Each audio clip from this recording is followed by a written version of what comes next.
انہوں نے جب یہ کہا کہ غزہ والے ادھر ادھر نہیں جائیں گے اور فلسطین والے بھی اپنی جگہ رہیں گے، تو اس کا مطلب یہ تھا، اور میں نے پہلے دن بیان کر دیا تھا کہ غزہ والوں کو غزہ میں مار دو، ختم کر دو، دفنا دو، چچڑے اڑا دو، ہمارے یہاں نہ بھیجو، کیونکہ ہم تو خود ان کو دہشت گرد مانتے ہیں، ہمارے یہاں بھیجو گے تو مسئلہ کھڑا ہو جائے گا، ہمارے عوام بھی بیدار ہو جائیں گے، ہمارے عوام بھی کھڑے ہو جائیں گے دشمن سے مقابلے کے لیے، اور ہم نے انہیں دبا رکھا ہے، کچل رکھا ہے، مار رکھا ہے، جیلوں میں سڑا رکھا ہے، اس لیے ہم ان کو قبول نہیں کریں گے۔ یہ اس کا مطلب تھا۔ ایک دن میں جنگ بندی کا زمانہ چل رہا ہے، اور ایک دن میں 400۔ قرآن کہتا ہے کہ جس نے کسی ایک انسان کی جان لی اس نے پوری انسانیت کی جان لی،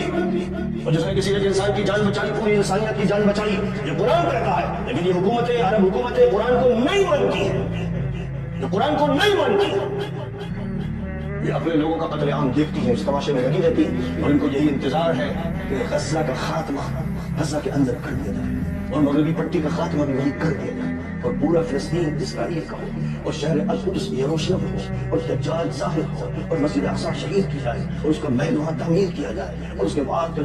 اسرائیل تنگناتا چلا جائے، اردن بھی اس کا صوبہ بن جائے، اور شام بھی اس کا صوبہ بن جائے۔ امید تھی کہ شام فتح ہو رہا ہے،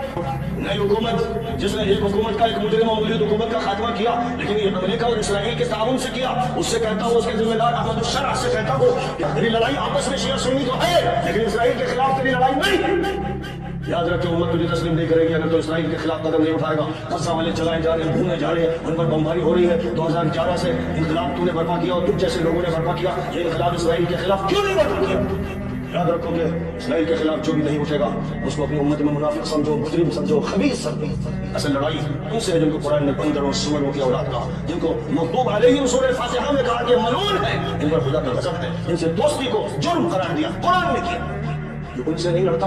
وہ یاد رکھو کہ وہ منافق ہے، وہ منافق ہے، وہ خبیث ہے، گھسپیٹیا ہے، وہ تم پر مسلط ہے، وہ صہیونی اور سلمیوں کے ایجنٹ ہے۔